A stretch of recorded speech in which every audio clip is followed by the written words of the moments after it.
shameless plug here, guys. If you haven't seen yet, we are doing a suspension giveaway along with 14 other epic wild horses parts. If you want to see how to enter that giveaway, click the link above to see all of the info on that. Good luck to you guys. Enjoy this Bronco story.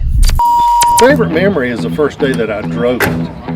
Now, it wasn't a positive memory. It was a crazy memory.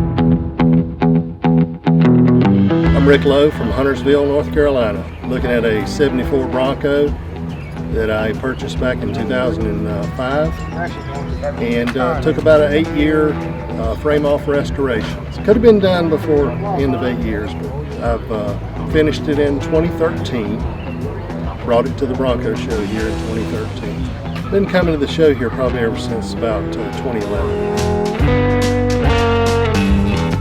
I had put feelers out when I was interested in a Bronco, and my cousin called me and told me he'd found me a Bronco locally and bought it out of Maiden, North Carolina. And deputy sheriff had owned the vehicle, and he had a small child and wife, just not been married long, and so he sold it to me, and I got a pretty good deal.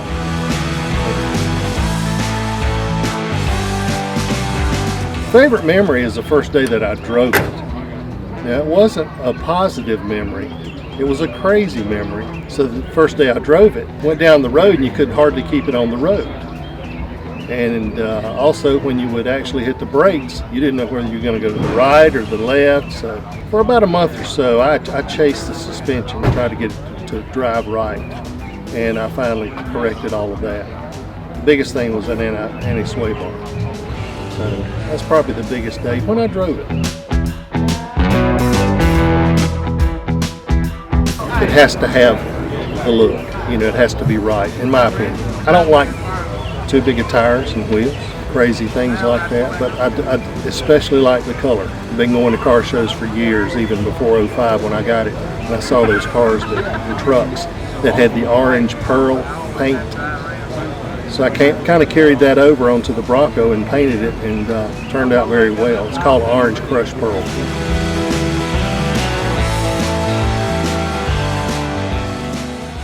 I always thought they were neat. They were really neat vehicles, and I always thought that if I ever got an opportunity, I wanted to redo one myself. Well, you could have made a case for just fixing the leaks on this thing and driving it, but I decided, since I had good sheet metal and everything, that I'd just go ahead and do a frame-off restoration. That's the first restoration I've ever done, frame-off anyway. Everything I did, I tried to do it really nice. So all of my parts and pieces that I had in bags on my shelves at home when I built it, I went to go back with it, and I'd pull those pieces out. And I said, well, I can't use this on this Bronco, so I'd go buy new. So it was a snowball effect. Of course, the cost and everything would snowball as well. It kind of got out of hand, I guess.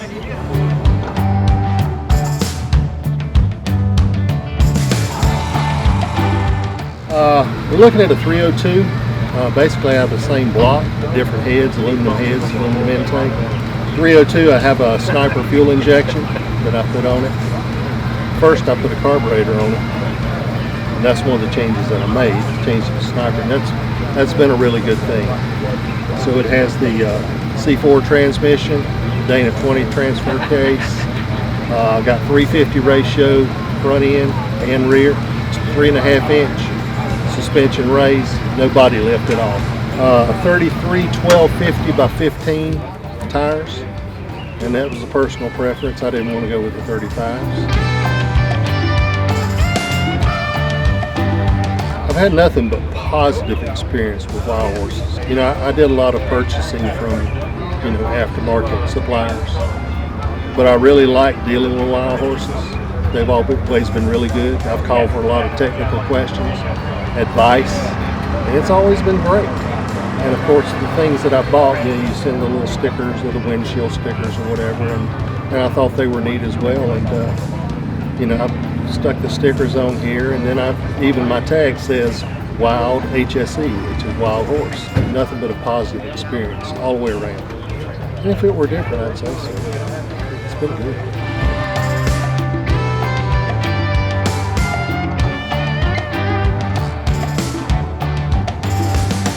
My name is Rick Lowe, and that's my Bronco story.